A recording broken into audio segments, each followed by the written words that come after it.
Nung bata pa si Eleazar, palaging may kwento ang kanyang lola tungkol sa isang lumang bahay sa dulo ng Sitio Dalakit, isang bahay na, ayon sa matatanda, ay may madilim na nakaraan.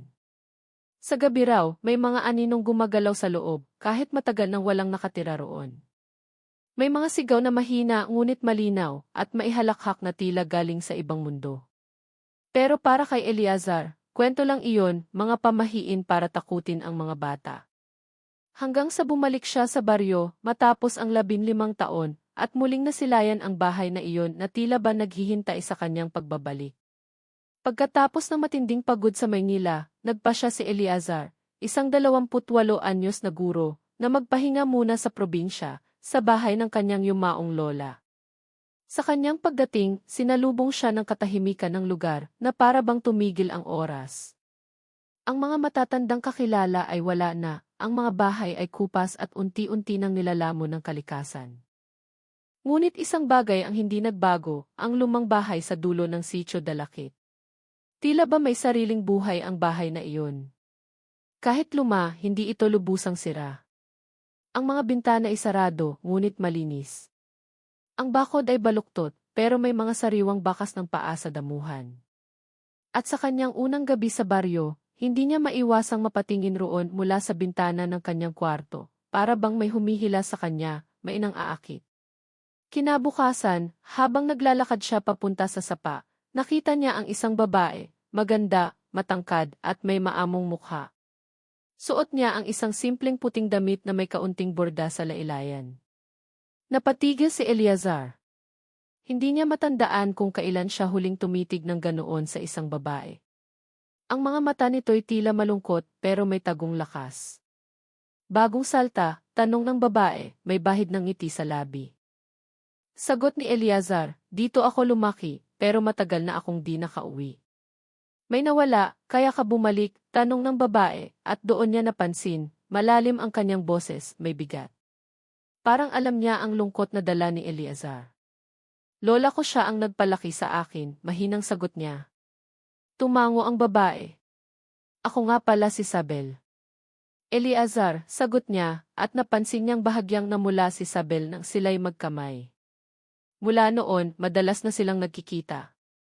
Sa sapa, sa may punong mangga, o sa daan pa uwi.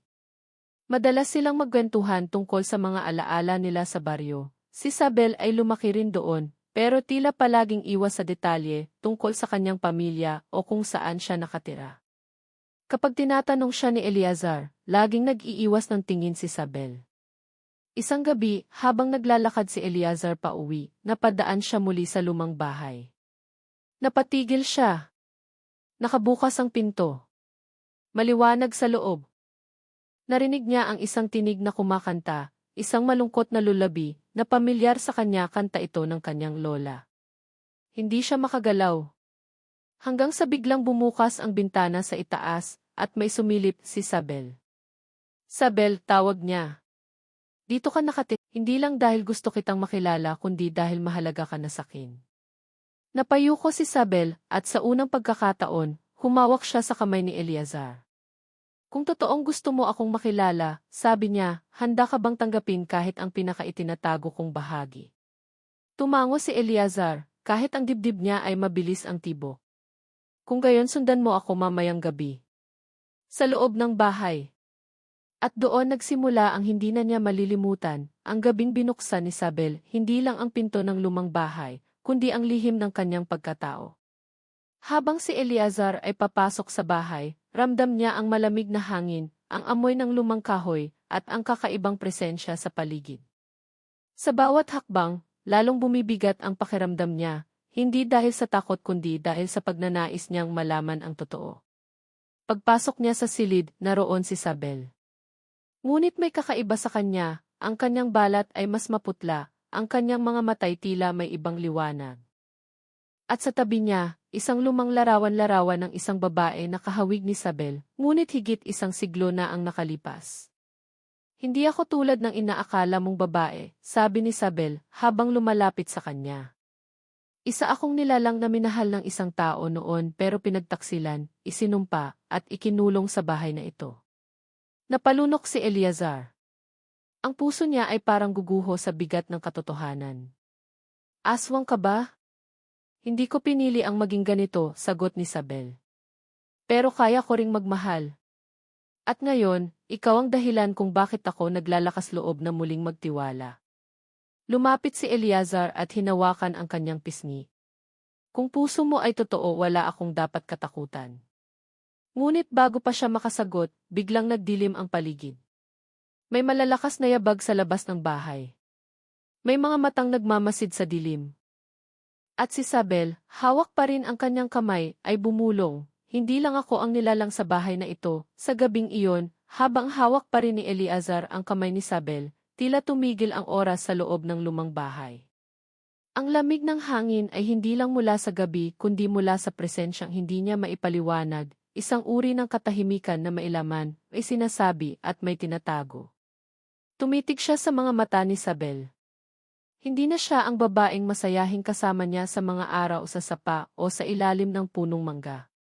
Siya ngayon ay isang nilalang na may pinagdaan ng kasaysayan, isang kasaysayang kasing lalim ng sugat na tinatago ng kanyang mga mata.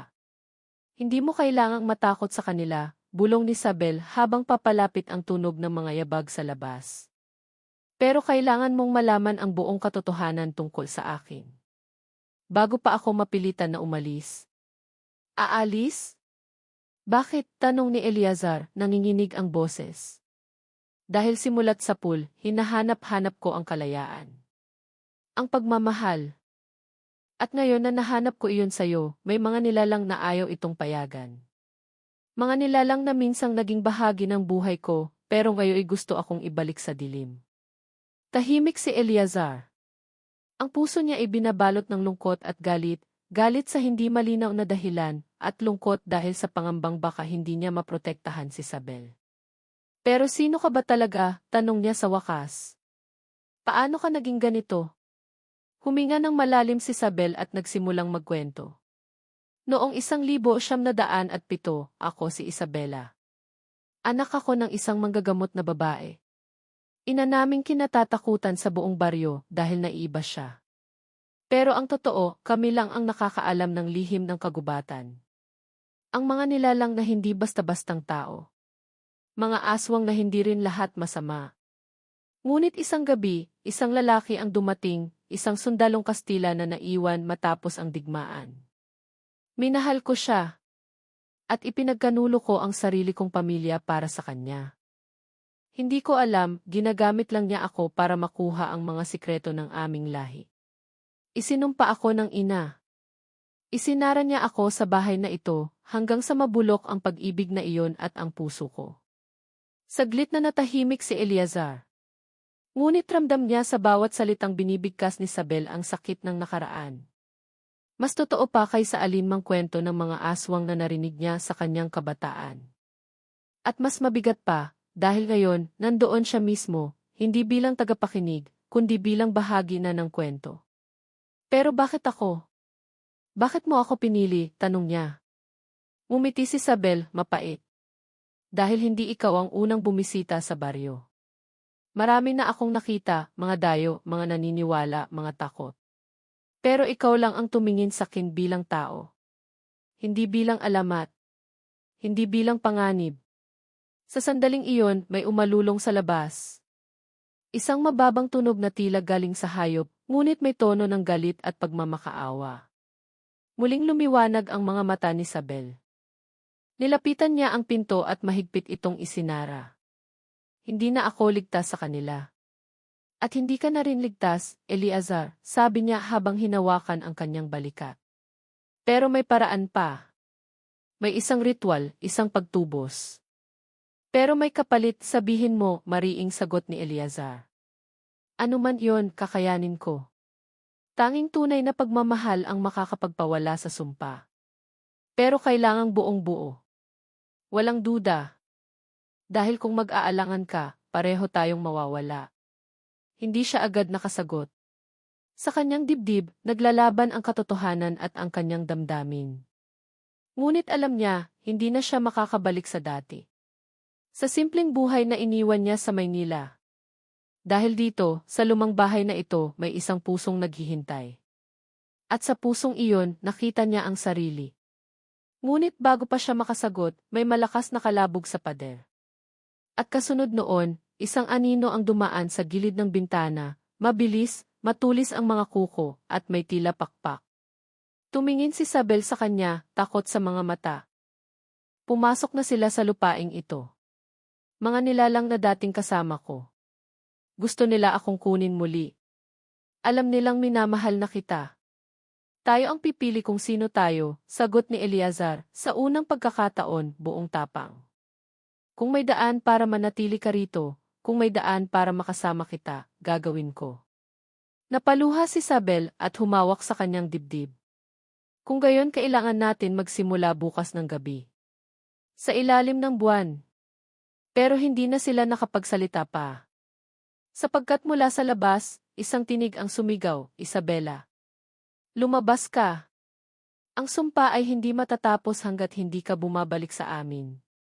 At sa likod ni Eleazar, naramdaman niya ang malamig na hininga ng isang nilalang na nakapasok na sa bahay. Hindi na alam ni Eleazar kung saan niya hugutin ang tapang. Kasabay ng bawat pintig ng kanyang puso ay ang pag-igting ng banta sa paligid. Sa labas ng lumang bahay, tila unti-unting bumabalot ang dilim, hindi lang dilim ng gabi kundi dilim na may sariling buhay, may paningin, may layunin. Pumasok na sila sa loob, bulong ni Isabel habang sinisilip ang bawat sulok ng silid. Hindi natin pwedeng lumaban ngayon. Mahina pa ako. At ikaw ay tao pa rin. Pero hindi ako aalis, mariing sagot ni Eleazar. Kung dito mo haharapin ang panganib, dito rin ako.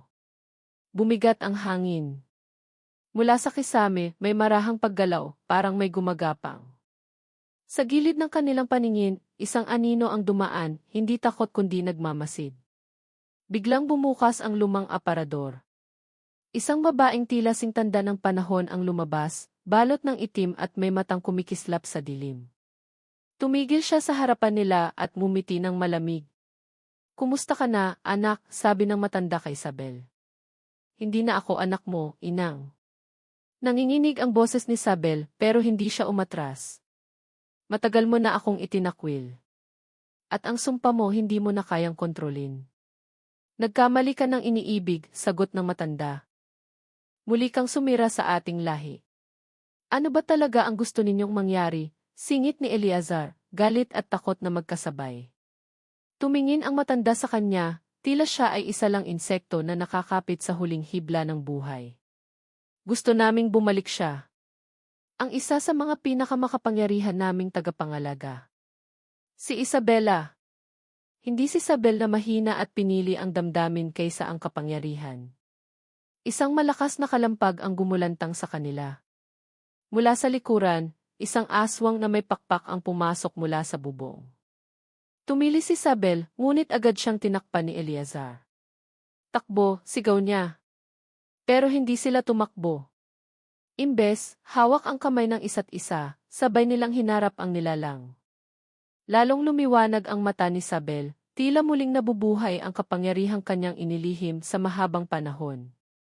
Sa kanyang palad, unti-unting bumalot ang liwanag, hindi apoy, hindi anino, kundi liwanag na tila galing sa puso mismo.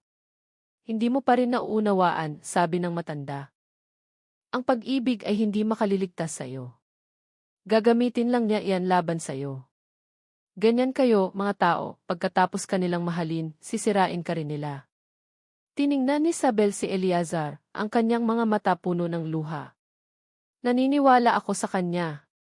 Mas pinili kong maging mahina sa mata niyo kaysa mawala ng puso. At sa sandaling iyon, may isa pang boses na nagsalita, hindi mula sa loob ng bahay, kundi mula sa labas. Hindi pa tapos ang ritual. Sa pintuan, lumitaw ang isa pang nilalang, hindi tulad ng iba. Mas tao kaysa halimaw, may anyong lalaki, ngunit may mga matang kumikislap ng pula. Ito si Rafael, isang dating kaibigan ni Isabel, at dati ring tagapagtanggol ng lahi ng mga aswang. Isa siyang pinuno noon at minsan ring minahal ni Isabel bago pa dumating si Eleazar. Rafael, bulong ni Isabel. Hindi ako narito para makipag-away, sagot ni Rafael. Narito ako para alukin kang muli. Kung pipiliin mo ako, babalik ka sa amin. Magiging ligtas ka. Hindi mo kailangang mamatay. Hindi ko pipiliin ang kaligtasan kung kapalit nito ang puso ko, sagot ni Isabel. Pero paano kung hindi lang ikaw ang nakataya? Paano kung si Eleazar ay isama sa kapahamakan mo, banta ni Rafael, habang dahan-dahang lumalapit. Dito pumasok ang isang mas malalim na katotohanan, hindi lang ang buhay ni Isabel ang nakataya, kundi pati na rin ang kaluluwa ni Eleazar. Kapag itinuloy nila ang ritual ng paglaya, kailangang maging bahagi si Eleazar ng sumpa. At kung hindi totoo ang kanyang pag-ibig, siya mismo ang magiging susunod na tagapagdala ng dilim. Nakita ito ni Isabel sa kanyang isipan, isang pangitain na bigla niyang naranasan. Si Eleazar, nababalutan ng kadiliman, sinisigaw ang pangalan niya habang unti-unti siyang nawawala sa liwanag. Hindi ko pwedeng hayaang mangyari iyon, sabi niya, nanginginig ang labi. Kung ganon, bitawan mo siya, sabi ng ina niya. Tahimik si Eleazar. Lumapit siya kay Isabel, hawak ang kanyang kamay. Hindi kita bibitawan. Kahit anong mangyari. Kahit ano ang kapalit. At sa gitna ng tensyon, isang kakaibang lakas ang bumalot sa paligid nila, isang pagsabog ng enerhiya na hindi galing sa kadiliman, kundi sa damdaming totoo. Mula sa kanilang pagkakahawak, isang bugso ng liwanag ang kumalat, nagpabagsak sa nilalang na kanina ihandang lumapa. Napaatras si Rafael. Kung itutuloy niyo to, baka kayo mismo ang mawala. Tumitig si Eleazar sa kanya. Mas pipiliin ko pang mawala sa mundong ito, kaysa mabuhay na hindi kasama siya. At sa sandaling iyon, umalulong ang buong kagubatan. Tila nagising ang lahat ng nilalang. Dumadagundong ang lupa. At sa bubong ng lumang bahay, isa-isa nang nagdatingan ang iba pang mga aswang. Hindi lahat kalaban, kundi iba ay nakatingin kay Isabel na parang nag-aalinlangan. Dito nagsimula ang malaking labanan, hindi lang ng kapangyarihan kundi ng paninindigan. Ng pag-ibig laban sa kasaysayan. Ng damdamin laban sa lahing may matagal ng sumpa. Ngunit ang sagot kung sino ang mananalo ay wala pa. Hindi pa ngayon. Ang buong bahay ay parang nilamon na ng ibang dimensyon. Bawat pader ay humihinga, bawat kahoy na sahig ay umuungol sa bigat ng sinaunang kasaysayan. Ang gabi hindi na basta dilim, ito'y isang nilalang na humihinga sa paligid nila. Nasa gitna ng lumang sala sina Eleazar at Isabel, magkahawak pa rin ang kamay, nanginginig hindi lang sa takot kundi sa bigat ng desisyong kailangang gawin. Mula sa kisame, sa dingding, sa anino ng bawat sulok, mga matang nagmamasid, ang lahi ng mga aswang na nagkakaisa para ibalik si Isabel sa kanila o wasakin ang lahat. Sa itaas ng hagdanan, nakatayo si Rafael, kalahating tao, kalahating nilalang.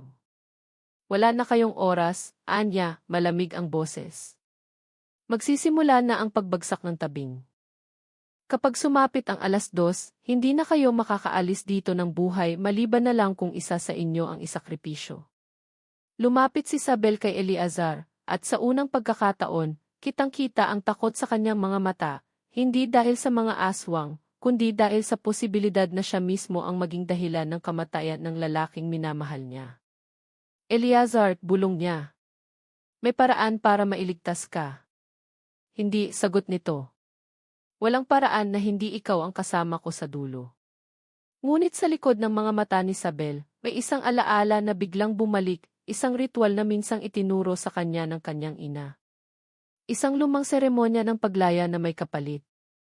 Kapag inialay ang sariling puso, ang literal na pagmamahal, maaari niyang iputol ang ugnayan sa lahi ng mga aswang. Ngunit ang kapalit, mawawala sa alaala ng taong mahal niya. Mapuputol ang lahat ng emosyon. Mapuputol ang koneksyon. Mawawala si Eleazar sa damdamin man o sa isip. Sa isang iglap, pumatak ang luha ni Isabel. Kaya ko siyang iligtas pero mawawala siya sa akin. Anong sinasabi mo? Tanong ni Eleazar, napansin ang pagbabago sa kanyang mukha. Wala, pinilit niyang umiti. May naiisip lang ako. Ngunit hindi na naghintay si Rafael. Sa isang mabilis na kilos, bumaba siya sa hagdanan. Sa kanyang likuran, lumitaw ang kanyang tunay na anyo, malalaki ang pakpak, mahaba ang kuko, at ang balat ay kulay abong parang abo. Ang kanyang galit ay hindi na itinatago. Pipili ka na ngayon, Isabela, sigaw niya. Ako o ang kamatayan niya. Mula sa likod, ang matandang ina ni Isabel ay muling nagsalita. Anak, huwag mong pilitin ang kapalarang hindi para sa iyo. Ang pag-ibig ng tao ay panandalian. Ang ating lahi ay walang hanggan. Biglang sumabog ang mga bintana. Pumasok ang hangin na parang bagyo at sumabay dito ang pag-atake ng mga aswang. Isa-isang nagsipagbagsakan ang mga lumang kasangkapan. Napaatras si Eleazar, hinila si Isabel papalayo. Kailangan na nating tumakbo, sigaw niya. Pero humawak si Isabel sa dibdib niya. Kung ngayon ako aalis, hinding-hindi na kita maaalala. Hindi ko na muling mararamdaman to, anong ibig mong sabihin? May ritual. Isa lang ang paraan para mailigtas ka. Pero ang kapalit hindi mo na ako makikilala. Magiging estranghero ako sa buhay mo. Natigilan si Eleazar. Hinawakan niya ang mukha ni Isabel, pinilit ngiting buo kahit nangingilid ang luha. Mas pipiliin kong mamatay kaysa mabuhay na hindi kita kilala. Ngunit bago pa sila makakilos, lumundag si Rafael, sumugod kay Eleazar, at nagtagpo ang kanilang mga katawan sa gitna ng sigawan ng mga nilalang. Nahulog silang dalawa sa sahig. Dumugo ang gilid ng labi ni Eleazar, ngunit hindi siya umurong. Hindi mo siya pag-aari, sigaw niya. Tao ka lang, sagot ni Rafael, halos hayop na ang boses. At ang mga gaya mo nawawala rin. Habang naglalaban sila, bumukas ang sahig, isang itim na bilog ang bumuka, lumang sigil na may apoy na bughaw. Ito ang sentro ng ritual. Si Isabel ay lumapit sa sigil, hawak ang sariling puso sa literal at simbolikong anyo, isang kristal na sumisidhing pula, lumulutang sa ere. Magsisimula na siya. Isabel!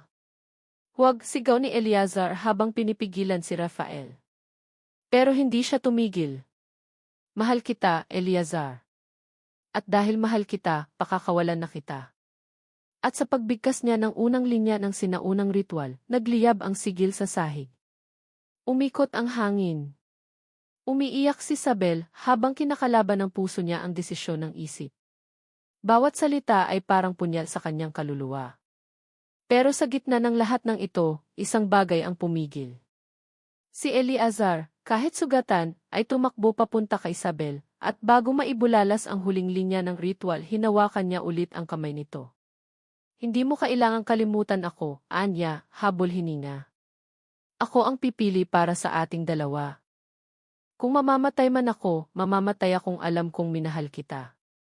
At sa pagkakahawak nilang iyon, sa kabila ng apoy, galit at dilim, isang liwanag ang biglang sumabog mula sa pagitan nila.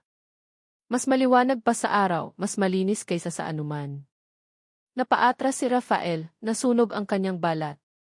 Ang kanyang ina, ang matanda, ay napasigaw, at sa huling sandali, lahat ng aswang ay napilitang umurong, animoy pinalayas ng liwanag ng pag-ibig. Ngunit ang liwanag na iyon hindi pa tapos. Sinasakal na ang lumang bahay. Ang lahat ay nawawala sa puting liwanag. Isang sigaw. Isang halik. Isang pangako. Tapos katahimikan. Nang maglaho ang liwanag at bumalik ang katahimikan sa lumang bahay, kapwa na paluhod sa gitna ng sala sina Isabel at Eleazar, kapwa hingal, kapwa umiiyak. Ang katawan ni Eleazar ay sugatan, ngunit buo. Ang puso ni Isabel ay hindi na sumasabog sa kirot, ngunit may kakaibang lamig sa kanyang dibdib na parang may kulang. Natapos na ba? Tanong ni Eleazar, pilit na umiti habang inaalalayan si Isabel. Ligtas na ba tayo?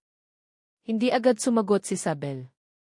Nakatingin lang siya sa paligid, sa mga abo ng mga nilalang na nawasak sa liwanag. Ang sigil ay nawalan na ng kulay. Ang pulang kristal ay nawala na rin. Ngunit sa ilalim ng kanyang balat may gumagalaw. At bago siya pa man makapagsalita, muling bumukas ang sahig, pero hindi dahil sa ritual. Isang anino ang sumirit mula sa ilalim ng lupa. Mabilis. Malamig. Matulis. Isang kamay na kulay abo, mas payat at mas mahaba kaysa sa kahit anong nilalang na nakita nila, ang sumunggab sa binti ni Isabel. Sa ngaa, Sigaw ni Eleazar, agad niyang sinuntok at sinipa ang kamay, hinila si Isabel palayo. Ngunit huli na. May pumasok na malamig na enerhiya sa katawan ng babae, at nagdilim ang kanyang paningin. Nang dumilat si Isabel, wala na siya sa sala. Nasa loob siya ng isang silid na pamilyar, ngunit hindi niya matukoy. Isang altar. Mga palamuti ng sinaunang lahi ng aswang. Mga larawan ng mga pinuno, mga itim na kandila, at isang salamin sa gitna. At sa harap ng salamin ang imahe ng kanyang ina. Ngunit hindi ito matanda. Bata ito, kagaya ng mga panahong buhay pa ito't malakas, at masama ang tingin. Akala mong ligtas ka na, tanong nito. Akala mo ba ikaw lang ang nagmana ng kapangyarihan? Hindi anak, ikaw ang banga. Ikaw ang sisidlan. Anong ibig mong sabihin, nang hihinang tanong ni Isabel? Hindi ikaw ang pipili. Hindi rin si Rafael. Ako ang tunay na pinuno ng lahi natin, at ikaw ang katawan na inihanda ko mula pa noon. Ang dugo mong may halong pag-ibig ay ang perpektong daluyan para sa pagbabalik ko. Biglang lumitaw ang pulang kristal na nawala kanina, ngayon ay nasa loob na ng kanyang dibdib. Sumisigaw siya. Sumisigaw ang kaluluwa niya. Ang pagmamahal niya kay Eleazar ay umaalon sa katawan niya, pilit nilalabanan ang bagong enerhiyang gustong pumasok. Hindi. Hindi mo to pwedeng gawin, sigaw niya.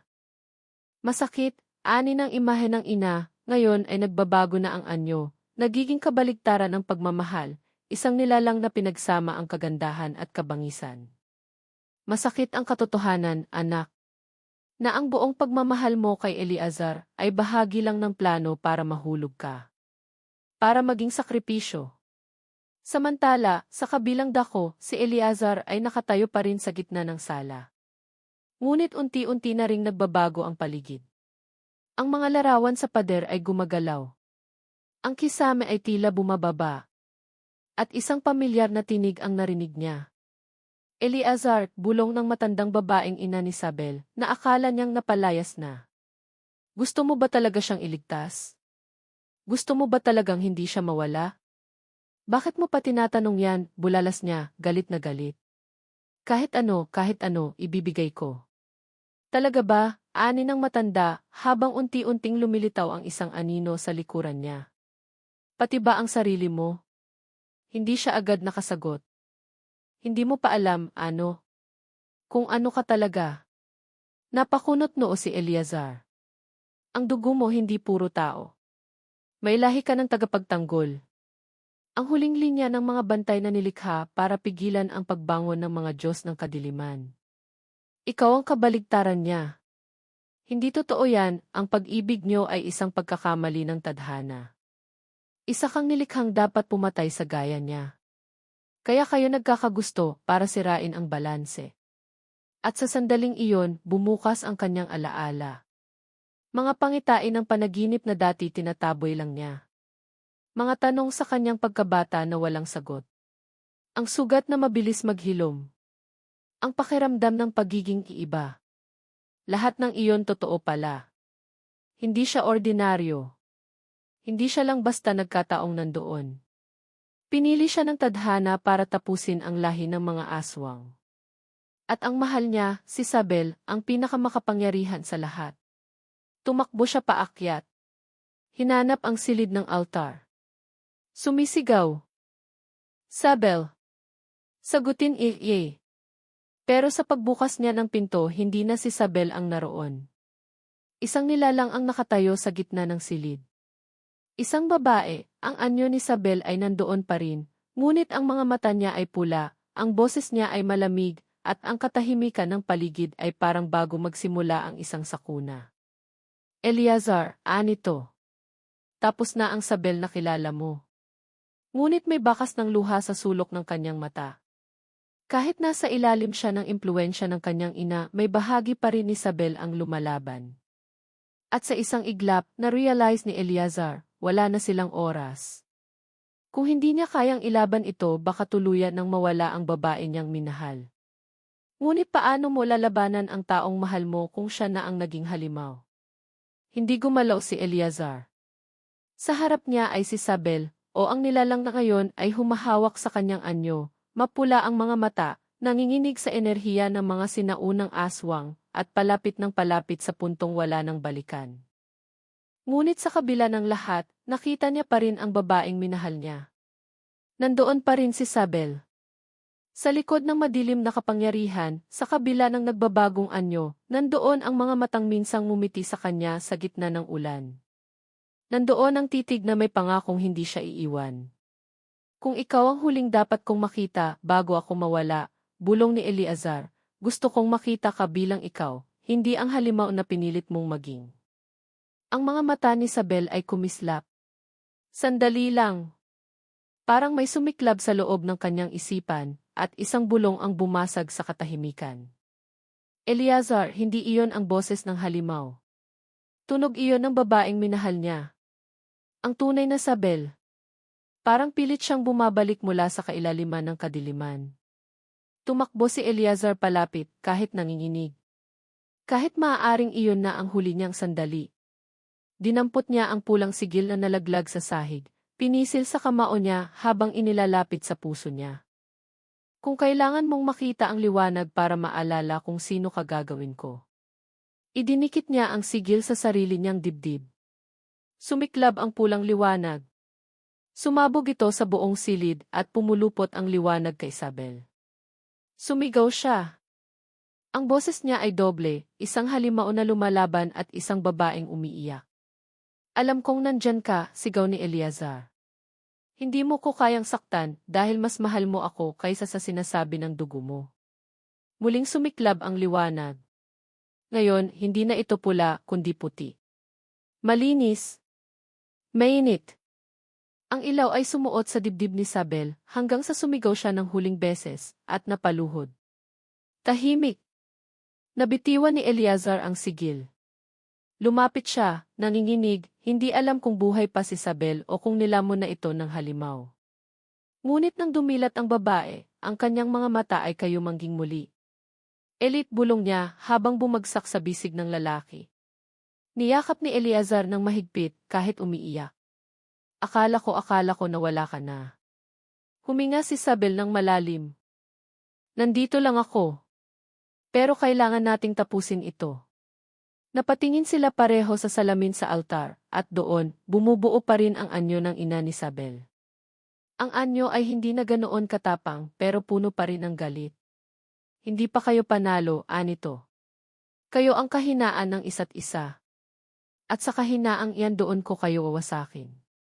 Sumiklab muli ang salamin. Bigla itong gumuho at sa likod nito, isang itim na pinto ang lumitaw. Doon nakatago ang pinakaugat ng kasamaan, ang puso ng lahi ng mga matandang aswang. Kung hindi natin sirain yon, ani ni Sabel, mabubuhay ulit lahat. Ako. Ang ina ko. Ang mga nilalang sa ilalim ng lupa. Tumango si Eleazar. Sabay tayo. Magkahawak silang pumasok sa loob ng pinto. Isang malaking kuweba sa ilalim ng bahay ang bumungad. Mainit. Mabigat ang hangin. At sa gitna, isang lumang puso, itim, kumakabog, parang buhay. Humakbang si Sabel palapit. Kailangan ng dugo ng dalawang may magkasalungat na lahi para tuluyang patayin ito. Isa mula sa dugo ng kadiliman at isa mula sa dugo ng tagapagtanggol. Tiningnan ni Eleazar ang kanyang palad. May sugat ito mula sa pagkakapit sa sigil. Tiningnan niya rin si Sabel, may pilat sa dibdib mula sa paghihiwalay ng pulang kristal. Nagkatitigan sila. Alam mo kung anong ibig sabihin ito, di ba? Tanong ni Sabel, pinipigilan ang luha. Tumango si Eleazar. Baka hindi na tayo makalabas ng buhay. Pero kung may mamamatay man, sabi ni Sabel, mahina pero matatag, mas pipiliin kong makasama ka sa huling sandali kaysa mabuhay sa mundo na wala ka. Magkasabay nilang nilapit ang sugat sa puso. At sa mismong sandaling tumulo ang kanilang dugo, nagsimulang manginig ang lupa. Sumigaw ang puso. Pumutok ang apoy sa paligid. Ang buong kuweba ay nagsimulang magiba. Napayakap si Eleazar kay Sabel. Kahit saan tayo mapunta pagkatapos nito, hahanapin pa rin kita. Ngumiti si Sabel habang bumabalot sa kanila ang liwanag. Hahanapin din kita. Nang magliwanag ang araw sa lumang bahay kinabukasan, wala na ang lahat ng bakas ng mga aswang. Ang lupa ay tila lininis. Ang bahay ay mistulang sumara sa sarili nitong lihim. Ngunit sa gitna ng guho, sa ilalim ng malaking punong duhat sa likod ng bahay, may tumutubong dalawang bagong halaman, magkatabi, magkadikit. At minsan, sa dapit hapon, may mga nakakakitang anyo ng lalaki at babae, magkahawak kamay, nakangiti habang naglalakad papalayo sa liwanag. Tahimik na muli ang buong lugar. Ang dati malagim at misteryosong lumang bahay sa gilid ng baryo ay tila binalutan ng kapayapaan. Wala na ang masangsang na amoy ng dugo, wala na ang mahihinang ungol ng mga nilalang sa dilim. Sa unang pagkakataon, ang araw ay tuluyang sumikat sa bubong ng bahay, parang tanda ng pagsisimula ng panibagong yugto. Ilang araw na ang lumipas mula nang gumuho ang kuweba sa ilalim ng bahay. At sa kabila ng matinding liwanag at pagyanig na nasaksihan ng buong baryo, walang sinuman ang nakakita kina Eleazar at Sabel mula noon. Pero si Lola Enyang, ang matandang albularyo na minsang nagbabala kay Eleazar, ay may kakaibang alam.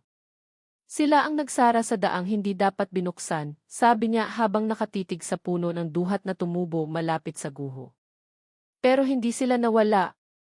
Nandoon sila. Naging liwanag sila sa dilim. Sa puso ng bawat residente ng baryo, may bakas pa rin ang takot, pero mas malaki ang paghanga.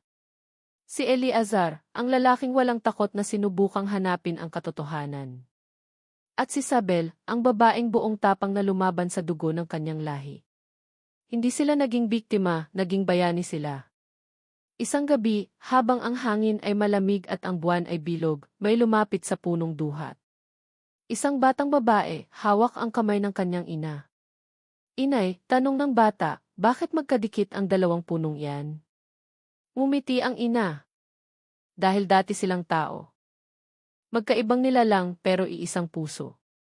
Sa ilalim ng punong iyan, inalay nila ang lahat para sa pag-ibig. Tahimik ang bata pero napangiti rin. Samantala, sa isang panaginip, nakita ni Sabel ang sarili sa gitna ng liwanag. Wala na ang bigat sa kanyang dibdib. Wala na rin ang boses ng ina niyang laging nagdidikta kung sino dapat siyang maging. Sa tabi niya, si Eleazar, nakangiti, hawak ang kamay niya. Nagawa natin, sabi ni Sabel.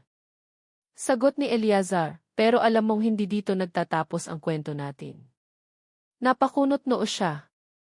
Anong ibig mong sabihin? Bawat pagsasakripisyo, sagot ng lalaki, ay binibigyan ng pagkakataon ng universo na mamunga ng panibagong simula. At sa panaginip na yon, nagising si Sabel. Pero hindi na siya nasa kuweba, ni sa lumang bahay. Nasa isang bahay siya, simple, malinis, puno ng liwanag at tanim na bulaklak. Sa kusina, naroon si Eleazar, nagtitimpla ng kape, nakangiti sa kanya. Mabuti at nagising ka na, sabi nito. Tinimplahan na kita. Tuluyan siyang napaluha. Buhay pa sila. Pero nasa ibang lugar na. Isang dimensyon kung saan wala ng aswang. Wala ng sumpa. Sila lang at ang pangakong pinili nilang panindigan. Dito sila magsisimula muli.